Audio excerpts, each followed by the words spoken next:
कुछ वाले मतलब रिलेटेड हाँ रिलेटेड उसी का ही पार्ट है या बट फॉर कॉम्प्लेक्स ओके। तो वैलेंस बॉन्ड थ्योरी किसने दी है सबसे पहले? पॉलिंग ने दी। सबसे पहले है एक ही नहीं दी हुई है पॉलिंग। मैम जैसे हम कह देते हैं वैलेंस बॉन्ड थ्योरी की लिमिटेशन है। वैलेंस बॉन्ड थ्योरी की लिमिटेशंस हैं यूज इसलिए करते हैं because it was the very first method कि जिसने हमें काफी कुछ बताया कि how coordination compounds can be form, how their structures should be utilized done, कि कैसे स्ट्रक्चर्स दिखते होंगे, कैसे कंपाउंड होंगे, ये सबसे पहले पॉलिंग अंकल ने हमें बताया। तो उन्होंने जो कुछ बताया सही बताया बट वो इस चीज को ज्यादा अच्छे से एक्सप्लेन नहीं कर सके थे। जो कुछ बताया था बताया तो सही था ना, गलत तो नहीं बताया। तो फिर उसको हमें स्टडी करना जरूरी है क्योंकि ये हमारी बेसिक है for the next theory which is no not here doesn't come protein, here is CFT crystal fields theory, ठीक है। तो पॉलिंग लिखेंगे फिर उसके बाद लिखेंगे पॉलिंग के पोस्टुलेट्स, सीधा पोस्टुलेट्स लिखाओगे पॉलिंग ने क्या करना। पोस्टुलेट नंबर 1, अच्छा आप ये पोस्टुलेट्स एज इट इज याद करोगे for only for CBSE point of view, not for any competitive exams. Competitive exams में तो तुम सीधी एप्लीकेशन ओके। तो पोस्टुलेट नंबर 1 लिखो। पोस्टुलेट्स बच्चे वो होते हैं जो उसने कहनी बात सत्य है, you can not like which is like सूरज जो है सनराइज नहीं कर सकते, वो चेंज नहीं कर सकते, उसको आप एक्सप्लेनेशन मांगोगे कोई एक्सप्लेनेशन नहीं है, वो होता तो होता है। For example sun rises from the east sets in the west, ठीक है ना। अब इसको क्या एक्सप्लेन करोगे? This is true statement done. तो वो चीज क्या बन जाती है? पोस्टुलेट। क्यों पोस्टुलेट्स? अब पोस्टुलेट नंबर 1 लिखोगे, लिखिए पहले पोस्टुलेट सेंट्रल मेटल एटम और आयन, ये मैं पहले बता चुकी हूँ इसलिए तुम्हें सीधा लिखवा रही हूँ, तुम्हें लिखते साथ याद आ जाएगा। सेंट्रल मेटल एटम और ion must have, central metal atom और ion must have vacant orbitals to accept, must have vacant vacant खाली vacant orbitals to accept lone pair, to accept lone pair donated by ligands, to accept lone pair donated by ligands। ये तुम्हें मैंने बताई थी कभी बात ना कि सेंट्रल मेटल एटम के पास खाली ऑर्बिटल होना चाहिए ताकि वो लिगेंड से इलेक्ट्रॉन लोन पेयर जो है एक्सेप्ट कर सके। हाँ जी यही तो सेम लिखवाया है done. Postulate number 2, postulate number 2 ये भी बताइए। ये जब हम सेंट्रल मेटल एटम की डेफिनेशन लिख रहे थे उस टाइम में मैंने पहले बता दी थी कि ये होता है, ठीक है। Postulate number 2, vacant orbitals of same or nearly same, yes, vacant orbitals of same or nearly same energy undergoes, अच्छा नहीं ये लिखते, undergoes hybridization, ये लिख दे, undergoes hybridization to form new sets of orbitals, to form new sets of orbitals।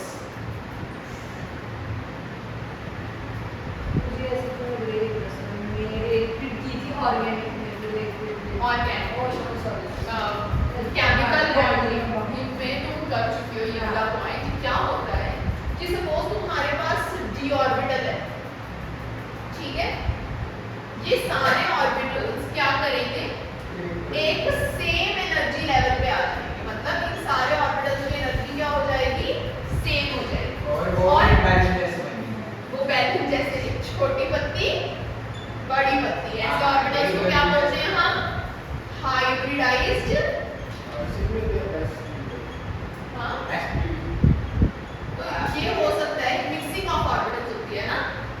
तो S और P mix हो गया, P और P मिक्स हो गया, ठीक है ना। कोई भी ऑर्बिटल मिक्स हो सकते हैं आपस में और क्या बना देते हैं, हाइब्रिडाइज्ड ऑर्बिटल बना देते हैं जिसकी एनर्जी क्या होती है, सेम रहती है, ठीक है जी। डन। तो यहाँ तक डाउट, चलो आगे विदेश पूछना है बच्चा, पूछो। Next third postulate, postulate number third. If तुम्हें सबसे पहले तो दो बताओ, तुम्हें इलेक्ट्रॉनिक कॉन्फ़िगरेशन कितनी आती है सबको? हाँ जी। हाइब्रिडाइजेशन भी पता है तुम्हें, मिक्सिंग ऑफ ऑर्बिटल्स को बोलते हैं हाइब्रिडाइजेशन। ऑर्बिटल के एक सेम एनर्जी के ऑर्बिटल्स क्रिएट हो जाते हैं और उसमें हमारे इलेक्ट्रॉन्स फिल होते हैं, हाँ है ना। ये बेसिक इंफॉर्मेशन पता है, पता है डन। बस हाइब्रिडाइजेशन निकालना भूल गए। तो मैंने सिखा दिया, बस इंफॉर्मेशन पता है। और तुम्हें पता है ना, जब भी तुम लाइक d ऑर्बिटल्स फिल करते हो, पहले 3d आता है, 4s 4p देन 4d आता है, है ना। तो मतलब आउटर मोस्ट से एक कम नंबर d और d में भरते हो तुम हमेशा इलेक्ट्रॉन। जो तुम्हारा आउटर मोस्ट शेल होता है उसे एक कम नंबर वाले शेल में भरते हो d जो लेते हो, पता है तुम्हें ये? हाँ ये पता है। तो फिर इसको बोलते हैं इनर d सबशेल। और अगर तुम इलेक्ट्रॉन इसमें भर रहे हो वो ऐसे शेल तो ये आउटर हो जाएगा। हाँ ऐसे शेल कंप्लीट करना पड़ेगा फिर। हाँ डन। तो इसको लिख दो। If postulate number 3, postulate number 3 कितने पोस्टुलेट्स हैं? पोस्टुलेट नंबर 3 666 postulates हैं। 6 if If inner लिख लीजिए सारे। or n minus 1d, inner or n minus 1d takes part in hybridization, takes part in hybridization. The complex formed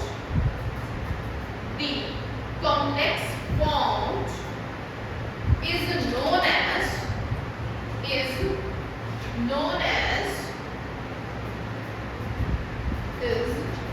known as inner orbital complex, is known as inner orbital complex.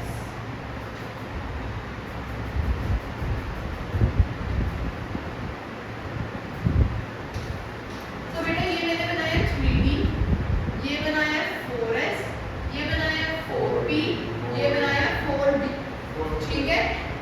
अगर तो तुम्हारा 3D 4S और 4P, क्या बोल रही हूँ, 3D 4S और 4P किसमें जा रहा है, हाइब्रिडाइजेशन में जा रहा है। तुम बता सकते हो maximum number of bonds central metal atom कितने बना सकता है, मैक्सिमम बॉन्ड्स? 5 नहीं 7 इन कोऑर्डिनेशन कंपाउंड्स नहीं सोचते मैक्सिमम बॉन्ड्स कितने बना सकता है central metal atom? 6 is the correct answer. 6 बना सकता है, मैक्सिमम बॉन्ड्स को 6 बना सकता है। क्यों? तुम्हें मैंने बोला था दो ही ज्योमेट्रीज पॉसिबल है, मैक्सिमम नंबर ऑफ टाइम दो ही ज्योमेट्रीज आती हैं, या तो स्क्वायर प्लेनर टेट्राहेड्रल या फिर octahedral geometry, most prevalent geometry और मोस्ट स्टेबल ज्योमेट्री जो आती है तुम्हारी कोऑर्डिनेशन कॉम्प्लेक्सेस। तो maximum number of bonds 6 possible है। तो काउंट करो, ये 1 2 3 4 5 6 बॉन्ड्स की जगह छोड़ी है मैंने, इसमें 6 ऑर्बिटल्स नहीं है, ठीक है। डन। तो अगर तो तुम्हारा ये वाला 3D यूज हो रहा है 6 बॉन्ड पूरे करने के लिए, तो ऐसे कंपाउंड को क्या बोलते हैं, इनर ऑर्बिटल कॉम्प्लेक्स। क्या बोलते हैं, इनर ऑर्बिटल कॉम्प्लेक्स। और अगर हाइब्रिडाइजेशन लिखनी हो, क्या होगी हाइब्रिडाइजेशन इसकी? D कितने यूज हुए हैं, 2, S कितने यूज हुए हैं, 1 P कितने यूज हुए हैं, ऐसे क्या होती है हाइब्रिडाइजेशन। कि कितने ऑर्बिटल्स जो हैं मिक्स होकर हाइब्रिडाइज करे होंगे। डन। नेक्स्ट पॉइंट लिखोगे, नेक्स्ट पोस्टुलेट नंबर। अच्छा पहले इसको ड्रॉ कर दो। ये वैसे हम पता है सेलेक्ट है 3D जब हम ना पूरा स्ट्रक्चर ड्रॉ करेंगे क्या तब सब कुछ पता लगेगा तुझे, तू ही जवाब दे रहा होगा पहले सारी चीज़। ठीक है, चिंता मत कर, सब बताऊंगी कि तुझे कैसे पता लगा कि कब डी में भरनी है, कब ये अपने डी में भरनी है।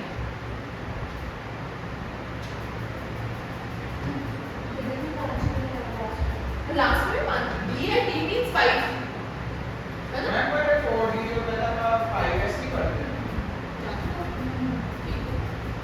4D में मतलब 5S की तो पढ़ते हैं। ये ड्रॉ कर लो, याद रहेगा कि इसको इनर ऑर्बिटल कॉम्प्लेक्स बोलते हैं। ये इनर ऑर्बिटल इसमें यूज हुआ है हमारा। अब ये इनर ऑर्बिटल कब यूज होगा, आउटर ऑर्बिटल कब यूज होगा, ये मैं आपको बताऊंगी। कब इनर ऑर्बिटल कॉम्प्लेक्सेस बनेंगे, कब आउटर ऑर्बिटल कॉम्प्लेक्सेस बनेंगे। मैं बेसिकली पॉलिंग ने बताए थे, पॉलिंग ने मेरे को बताया, मैं आपको बताऊंगी। ठीक है, मैम साइड में मेरे अकॉर्डिंग 4D से पहले तो 5S भी बोले इसके अकॉर्डिंग साइन है। कोई बात नहीं, वो होने दो।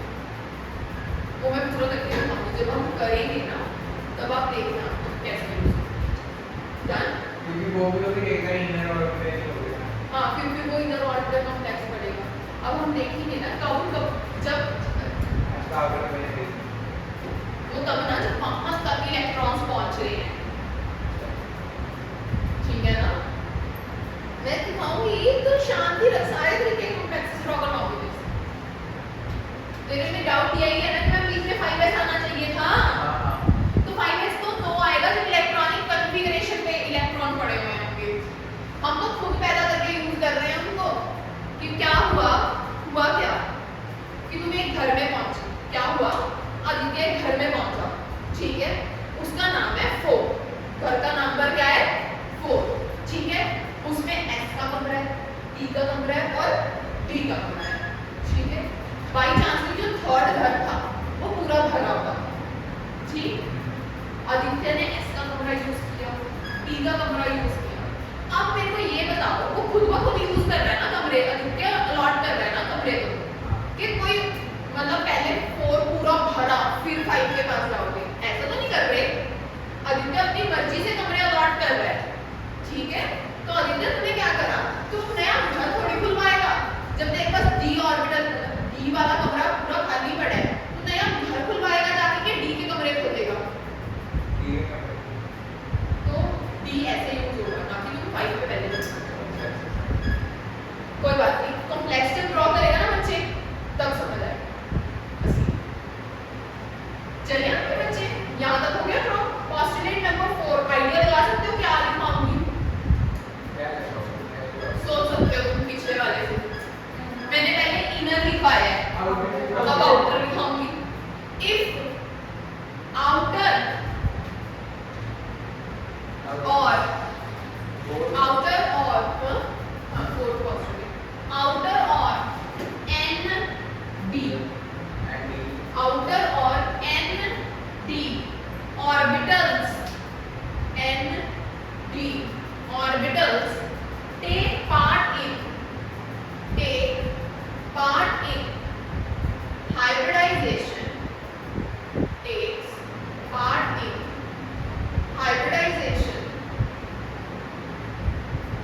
number 5.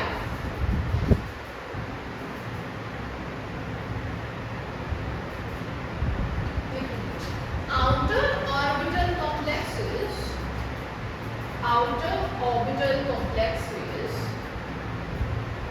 are formed in the presence of outer orbital complexes are formed in the formed F-O-R-M-E-D formed in the presence of weak ligands. In the presence of weak ligands. While inner orbital complexes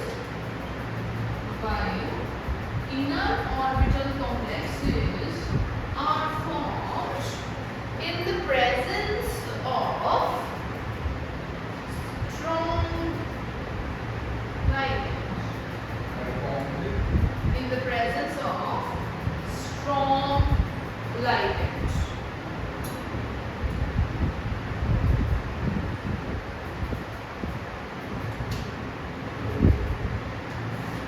Done. Up. हाँ मुझे पता लग गया क्या पता लग गया? मतलब थ्री में कब ये बोर्डिंग और वो मुझे पता लगा आगे कुछ नहीं बता रहा है। अभी तो मैं क्वेश्चन बनाऊंगी उसमें बता रहा हूँ। अभी रुक जा बेटा। जो भी assumptions हैं, जो भी questions हैं, उनको connect कर ऐसे पूछने हैं उस time पे। Okay?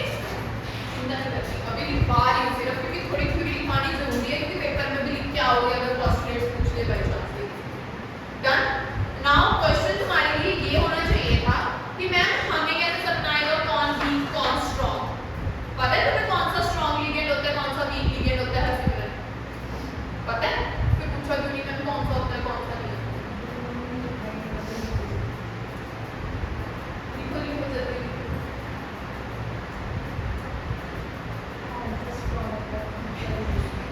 देखो मैम वीक होगा इसके आउटर ऑर्बिटल कॉम्प्लेक्स होगा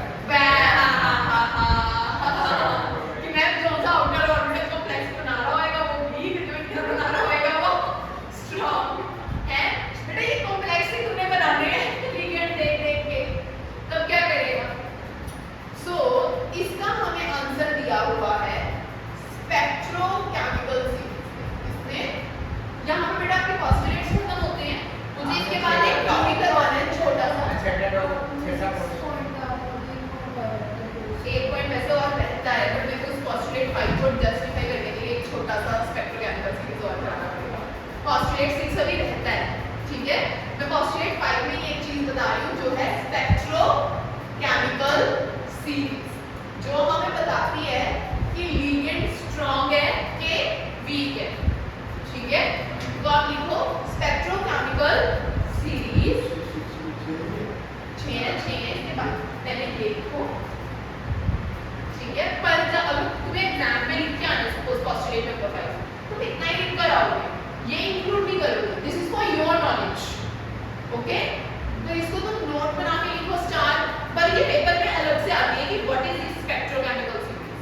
ये जैसे आपने कुछ पढ़ा है उसमें लिखा है कि वीक एंड लिगेंड्स और स्ट्रॉन्ग लिगेंड्स जस्ट मेरे स्किल में कौन सी वीक है कौन सी स्ट्रॉन्ग। तो तुम्हें भी जैसे करना ही है वो तो मैं तुम्हें हेल्प करूंगी कैसे स्ट्रांग और वीक पता लगे। जो थ्योरी थी उसमें नहीं बताया हुआ कौन स्ट्रांग कौन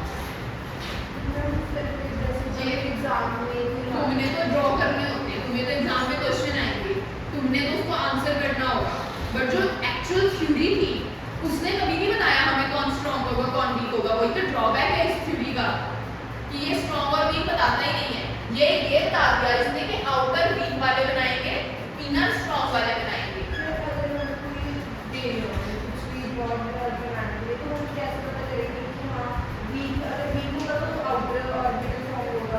वही तो मैं बता रही हूँ ना, वही तो स्पेक्ट्रोकेमिकल सीरीज के थ्रू मैं तुम्हें बता रही हूँ कि वीक कौन है स्ट्रांग कौन है। थ्योरी में नहीं लिख के आओगे ये भी, मैं पेपर में बना लगी जब तुम पोस्टुलेट्स लिखोगे ना, पोस्टुलेट्स में स्पेक्ट्रोकेमिकल सीरीज मेंशन नहीं करोगे। ये स्पेक्ट्रोकेमिकल सीरीज हम तो तुम्हें पहले ही इसलिए बता रही हूँ मैं इस टॉपिक में, वो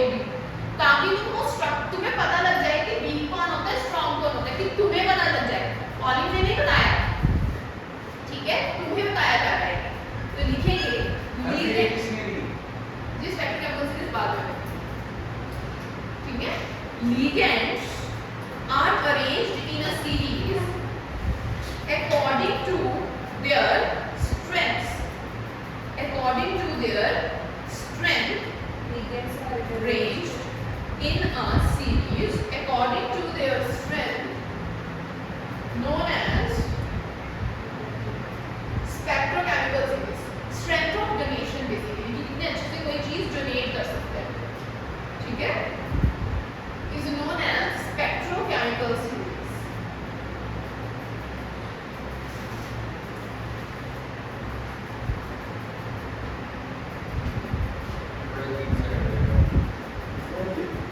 ठीक थी मेरी लाइफ में भी खूबी आई।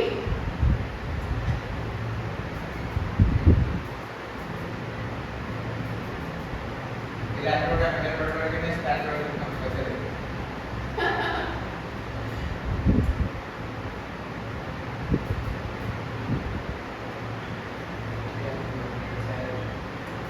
ये तुम्हारे सारे वीक लिगेंड्स हैं, ये सारे वीक लिगेंड्स, तो मैं बात ऐसी है ना ये approx neutral ligand H2 H2, ठीक है, बट नाउ हम इसको अकॉर्डिंगली देख रहे हैं कि अब सपोज तुम्हारे पास OH भी लगा हुआ है, C2O4 भी लगा हुआ है, दोनों लगे हुए हैं, तो इनमें से ज्यादा स्ट्रॉन्ग कौन है? OH और C2O4 में से जीरो तो वो स्ट्रॉन्ग में काउंट होएगा, तीसरे ही काउंट होएगा अगर दोनों लगे हुए हैं, वैसे तो जनरली सिंगल लगे हुए हैं, okay. P by pyridine, CL negative के बाद आता है कहाँ? ये CL negative to the right side Cl negative F negative,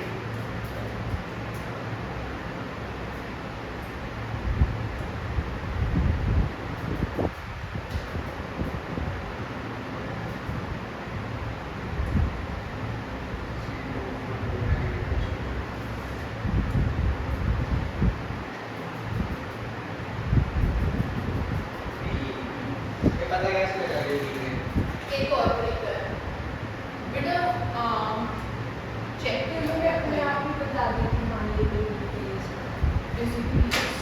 ये भी के स्ट्रॉन्ग है, इन्होंने खुद बता दिया on the power of their donation of electron, जो ज्यादा इलेक्ट्रोनेगेटिव होएगा, ठीक है, जो ज्यादा इलेक्ट्रोनेगेटिव होएगा वो weak ligand, for example halogens सबसे ज्यादा इलेक्ट्रोनेगेटिव होते हैं, सबसे वीक लाइगेंड, जो इलेक्ट्रो पॉजिटिव होंगे वो ज़्यादा स्ट्रॉन्ग होंगे, जो ज़्यादा इलेक्ट्रोनेगेटिव होंगे वो वीक होंगे।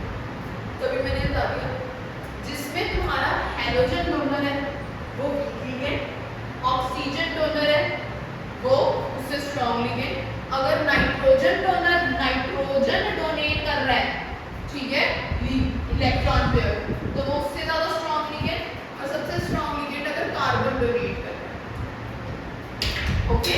कार्बन में तो शेयरिंग करते हैं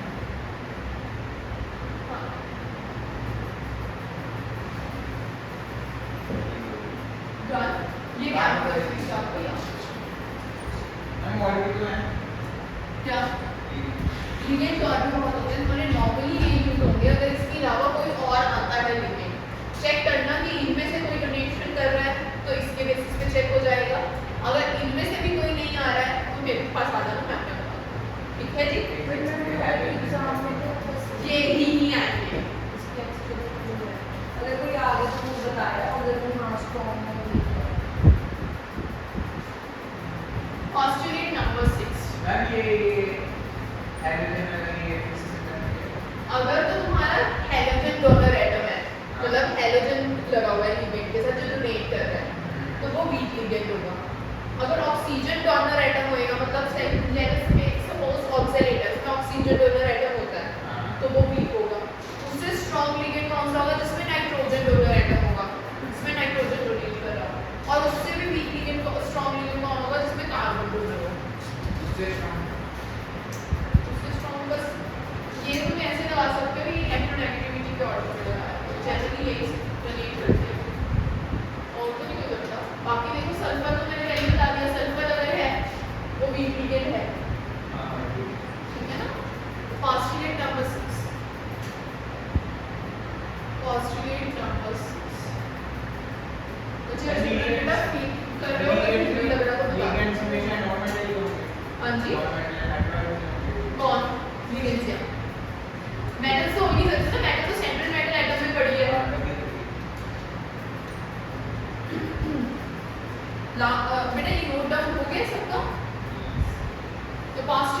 नंबर 6 लिखेंगे generally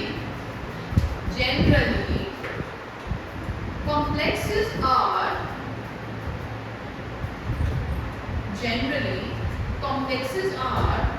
diamagnetic. Generally complexes are diamagnetic Slightly effective. in presence of strong ligand because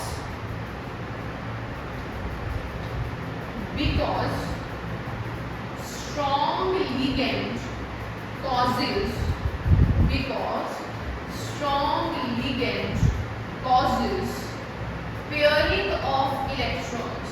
Because strong ligand causes pairing of electrons. Strong ligand causes pairing of electrons. मैंने इनके example बस एक बार लिख के खत्म करो. मैं इनके एग्जाम्पल्स से तुम्हें समझाना चाहती हूँ कि मैंने ये पोस्टुलेट्स क्या लिखना है. तुम्हें एक पोस्टुलेट यूज करके दिखाऊंगी. अभी postulate 6 और लिखना है तो खत्म ना हो. Because strong ligand causes pairing of electrons and forms inner orbital complex or low spin complex and forms pairing of electrons and forms inner orbital complex or low spin complex. Minus hour. Inner orbital complex or low spin complex. Full stop.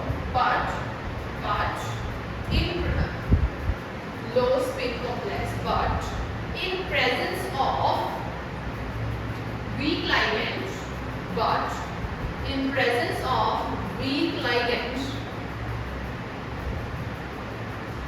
complexes are generally paramagnetic. Complexes are generally paramagnetic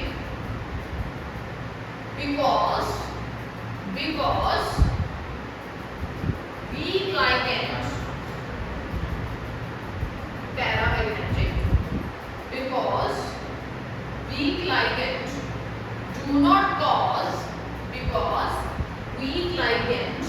do not cause pairing of electrons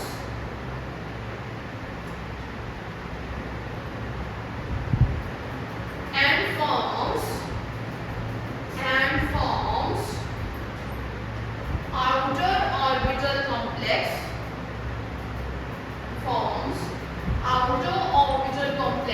or high spin complex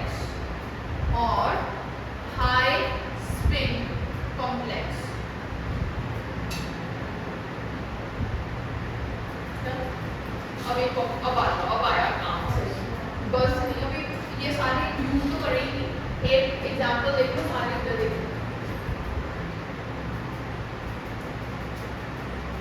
Suppose I have a complex compound, namely NiCl4 2 negatives. ये मेरा complex है. Okay, सबका ध्यान board की तरफ होगा. जब बहुत जरूरी बातें बतानी है. ठीक है, स्टेप्स बताऊंगी. How you have to find the hybridization and how will you know कि कौन सी हाइब्रिडाइजेशन से कौन सा कॉम्प्लेक्स फॉर्म होगा. ठीक है, एक बार ये एग्जांपल को फोकस करो. हाँ, सभी मेरे को सबसे पहले तुम्हें काम जिसमें करना है step number 1, find oxidation number of central metal atom. जल्दी से बताओ क्या होगा oxidation number of central metal atom.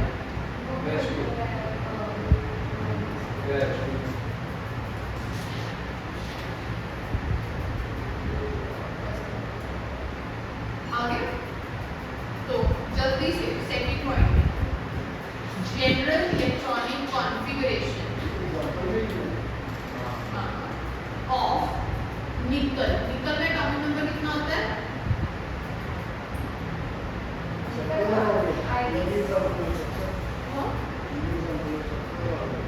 एक एग्जांपल से तुम्हें 40 बार यूपीडी कैसे करना है. मैं ये सारी यूज करके दिखा रहा हूँ। I guess 27. Guess अगर क्या? मैंने नीको क्या था 25 के ऊपर है वैसे मतलब हाँ ये तो पता है 25 के ऊपर है। और प्रोबेबल के साथ में फिर से शक्ति, विकर्मन, ईगो, या फिर उसका टॉपिक होता क्या है?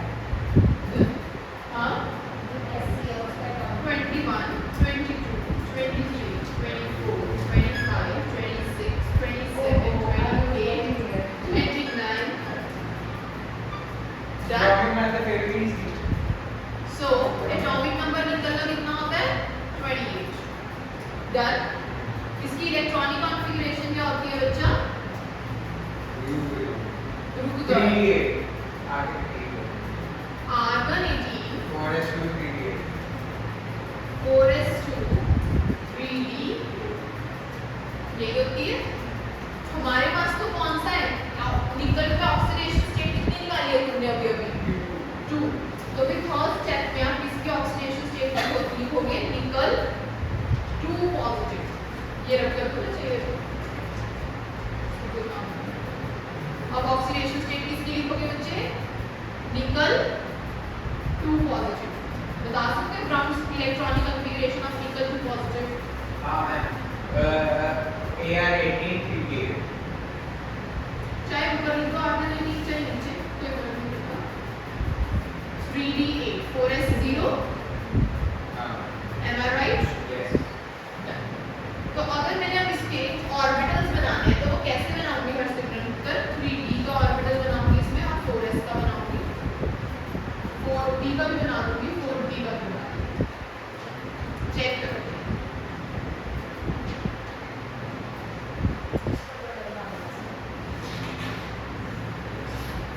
तो इलेक्ट्रॉन्स फिल कराओगे बेटा और कैसे फिलोगे? 1 2 3 4 5 6 7 8 डन। 4s empty बनेगा, 4p empty बनेगा, 4d empty बनेगा।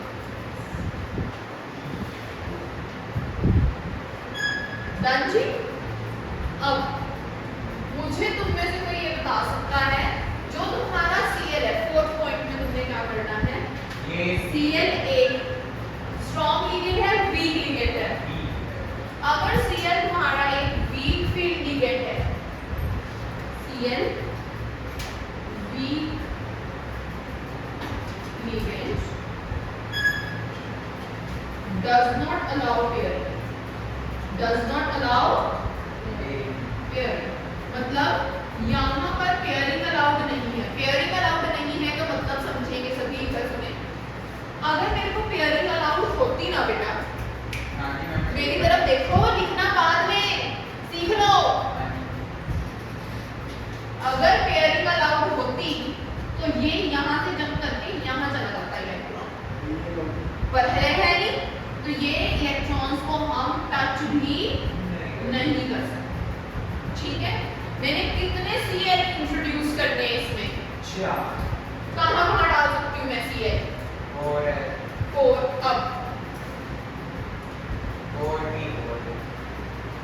अब मतलब यहाँ पे मेरी अब क्या हो जाएगी? अक्कर हाइब्रिडाइजेशन अक्कर हो जाएगी। ठीक है, तो फिर जब मैं 5th पॉइंट में क्या करूँगी बच्चे? 5th स्टेप में, ये मैंने स्टेप्स के ब्रेक डाउन इसलिए किया है कि तुम जब अपने आप हाइब्रिडाइजेशन करोगे, यू न्यू कि मेरे को कब क्या करना है। ठीक है, तो मैं इसको स्टेप्स में ब्रेक डाउन करके दिखाती हूँ। अदरवाइज ये मैं एक गो में भी कर सकती थी बिना ये स्टेप्स के। ठीक है, वो जब तुम्हें प्रैक्टिस हो जाएगी तब एक गो में करना, पर अभी ये स्टेप्स फॉलो करना अपने करते हुए। तो नेक्स्ट हर शुरू क्या होगा? अब मुझे कितने Cl फिल करने हैं? We have to fill 4 Cls done in a hybridized orbitals. अब कौन से ऑर्बिटल्स कहलाएंगे ये? Hybridized orbitals. तो हाइब्रिडाइज्ड ऑर्बिटल्स कौन-कौन से हैं बच्चा मेरे पास? अब 3 निकल पॉजिटिव के लिए बात कर रहे हैं हम। तो एक तो मेरे पास क्या था? 3d था,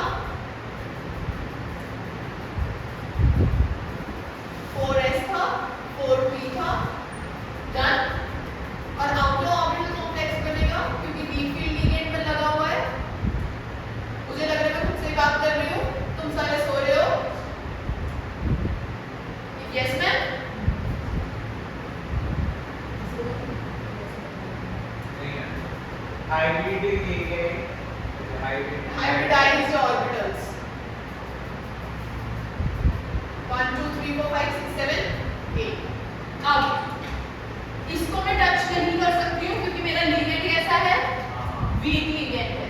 तो मेरे को अपने क्लोरीन के, ये बेटा मैंने प्रोसेस क्यों डाले हैं, डिफरेंशिएट करने के लिए कि ये जो मैंने फिल करे हैं, कौन फिल करे हैं, Cl फिल करे हैं। कौन फिल करे हैं, ये सारे कहीं Cl फिल करे, Cl के इलेक्ट्रॉन पेयर्स फिल करे। डन। तो यहाँ पर कितने S और कितने P यूज हुए हैं जितेश? 4s4। कितने S यूज हुए हैं? 4। 0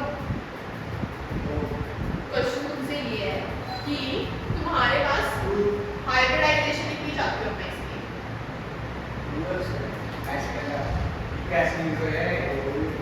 हाइब्रिडाइजेशन इतना चाहते हो, कितने S यूज हुए हैं?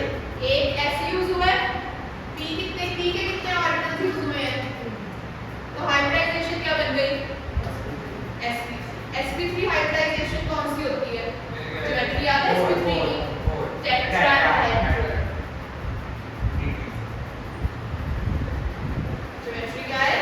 Tetrahedral geometry. मतलब हाइब्रिडाइजेशन लिखने के बाद उसकी क्या लिखनी है तुम सबने? ज्योमेट्री। बिल्कुल कंप्लीट तो करने दो ये।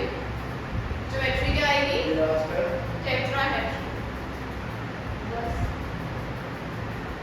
स्ट्रक्चर भी ड्रॉ करना है, मैग्नेटिक बिहेवियर भी बताना है। 7th स्टेप में तुम इसका बताओगे मैग्नेटिक बिहेवियर, डिफरेंशिएट करने के लिए कि ये Cl के इलेक्ट्रॉन्स हैं। Magnetic behaviour, these are paramagnetic और डायमैग्नेटिक। अब पॉस्टुलेट नंबर 6 में मैंने दिखाया था अगर वीक लिगेंड यूज हो रहा है सिमरन, वीक लिगेंड अगर यूज हो रहा है तो वो क्या होता है? पैरामैग्नेटिक। ठीक है, पैरामैग्नेटिक वो होते हैं जिनपे अनपेयर्ड इलेक्ट्रॉन्स पड़े हुए हैं। क्या पड़े हुए हो? यहाँ पे 2 अनपेयर्ड इलेक्ट्रॉन्स दिख रहे हैं। ये कौन सा बिहेवियर है? Paramagnetic behaviour. डन है। क्यों? आगे रीजन लिख देना, having 2 unpaired electrons.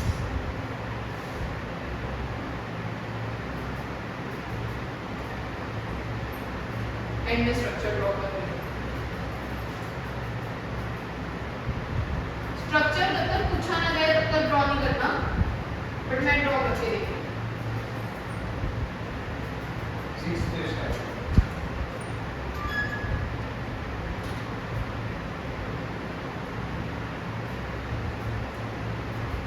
Tetrahedral geometry थी ना, तो लगना चाहिए टेट्राहेड्रल। ठीक है,